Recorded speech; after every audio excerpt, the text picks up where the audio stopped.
నంబూరి ఠాకూర్ తిలక్ వర్మ భారత క్రికెట్లో రాబోయే కొన్నేళ్లు ఈ పేరును ఎవరూ మర్చిపోలేరు.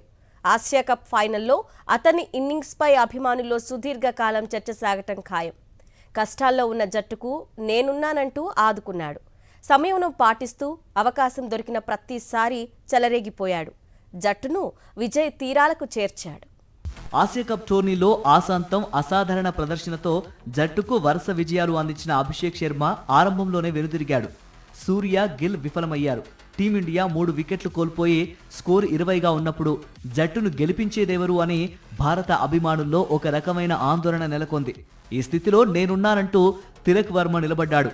తీవ్రమైన ఒత్తిడి, మరో వికెట్ పడితే మ్యాచ్ చేజారిపోయే ప్రమాదం ఉంది.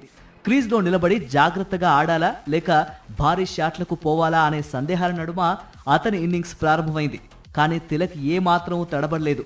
శాంసన్ వెనుదిరిగినా జాగ్రత్తగా ఆడుతూ అవకాశం లభించగానే చెలరేగిపోయాడు. ఫహీమ్ ఓవర్లోనే వరుసగా 4-6తో తన ఉద్దేశాన్ని చాటిన అతను అబ్రార్ ఓవర్లో 6తో అందరిలో గెలుపు నమ్మకాన్ని పెంచాడు. రౌఫ్ బౌలింగ్లో భారీ 6తో స్కోర్ను 100 దాటించడంతో మ్యాచ్ నియంత్రణలోకి వచ్చేసింది. మరోవైపు దూబే దూకుడుగా ఆడిన సమయంలో తాను కాస్త సంయమనం పాటించాడు.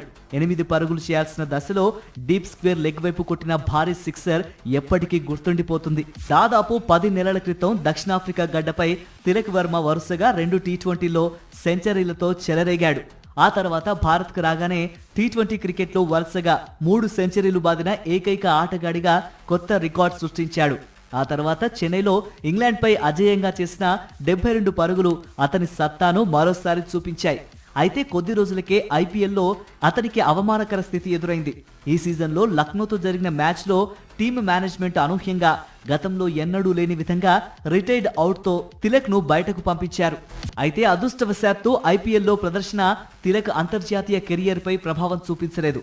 గాయాల నుంచి కోలుకున్న తర్వాత సహజంగానే ఈసారి ఆసియా కప్ టీంలో అతనికి స్థానం లభించింది. వరుసగా చక్కటి ఇన్నింగ్స్తో తన ముద్ర చూపించిన అతను లంకతో చివరి మ్యాచ్లో త్రుటిలో అర్ధ సెంచరీ కోల్పోయాడు. అయితే తన విశ్వరూపం చూపించాల్సింది ఇక్కడ కాదు అన్నట్లుగా అత్యుత్తమ ప్రదర్శనను ఫైనల్ కోసం దాచి ఉంచినట్లున్నాడు. అసాధారణ షాట్లతో జట్టుకు ఆసియా కప్ అందించే వరకు ఆగకుండా తానేంటో నిరూపించుకొని తిలక్ సగర్వంగా నిలిచాడు.